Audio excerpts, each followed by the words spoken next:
5 years after analysts with the FBI's Violent Criminal Apprehension program began linking cases to a convicted murderer, Samuel Little, and nearly 18 months after a Texas Ranger began to obtain from him a breathtaking number of confessions, the FBI has confirmed Little to be the most prolific serial killer in U.S. history. Little has confessed to 93 murders, and FBI criminal analysts believe all of his confessions are credible. Law enforcement has been able to verify 50 confessions, with many more pending final confirmation. Little says he strangled his 93 victims between 1970 and 2005. Many of his victim deaths, however, were originally ruled overdoses or attributed to accidental or undetermined causes. Some bodies were never found. The unmatched confession, Miami, Florida, 1971 or 1972.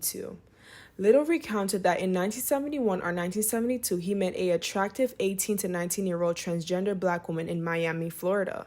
Little recalled her name was Marianne or Marianne.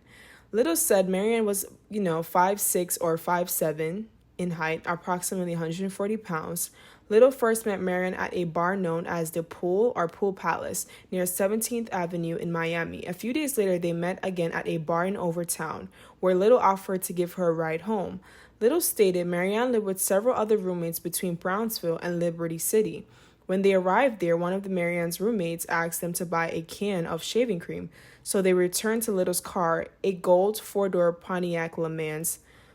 Little drove Marianne north Highway 27 and killed her on a driveway, possibly near a sugarcane field. He then drove further away down Highway 27 into the Everglades and turned down a dirt road that led to a river or swamp. Little dragged Marianne's body approximately 200 yards in the thick, muddy water. He does not believe the body was ever found. Then this opportunity popped up. Take her to the store. Right. Instead of me bringing her back to the apartment, I went down 27th Street.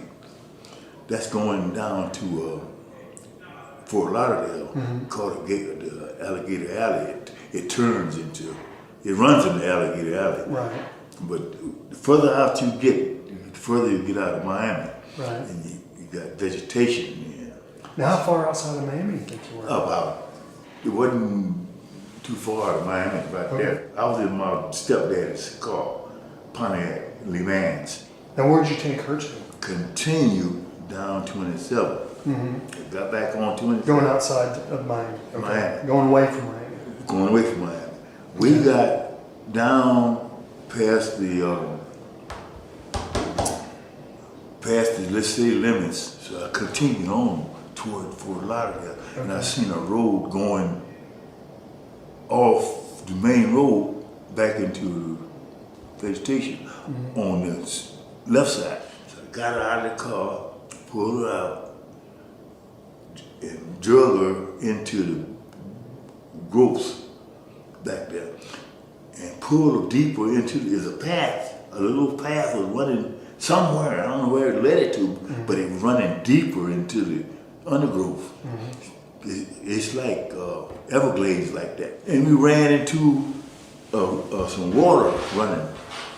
But before we got to the water, the earth was mushy. I turned her loose, and she fell into it face down. The Unmatched Confession, North Little Rock, Arkansas, 1992 through 1994.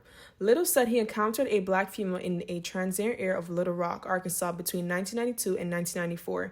He remembered it was a cold and possibly snowing when they met. He described the woman as 24 years old, 5'5" through 5'7" tall, and approximately 200 pounds. Little stayed with her on and off for about 3 days. He reportedly shoplifted with the woman.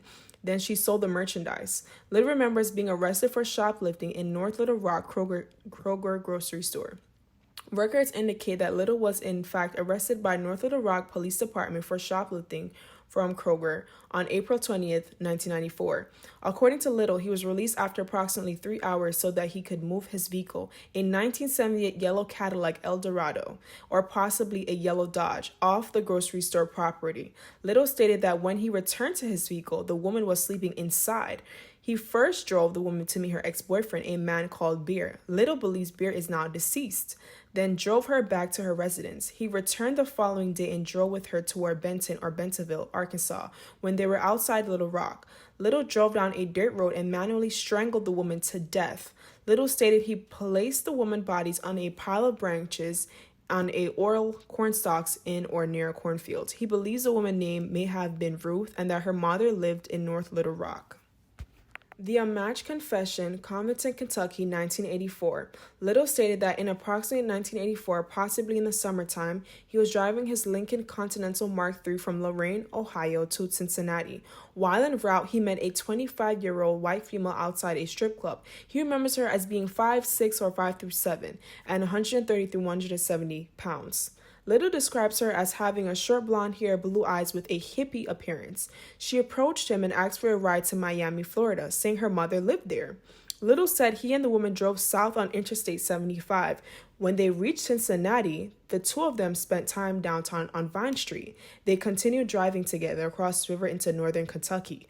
Little described driving to a hilly area not far from I-75. He drove up on a small dirt road to the top of a little round hill where he strangled the woman in the backseat of his car. He left her body on the top of the hill.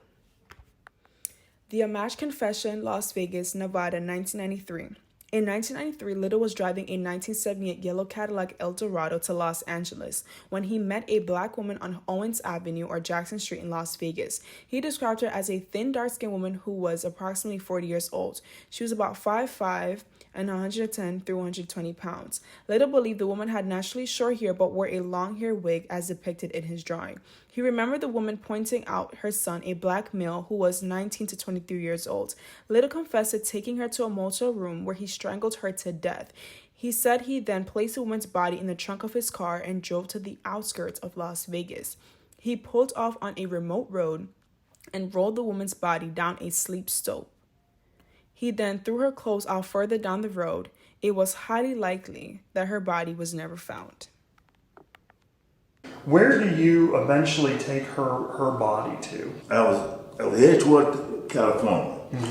So as I drove out of Las Vegas, I seen a motel and a road leading up to the motel. And there's a lot of bushes and brushes beside the road before you got to that motel.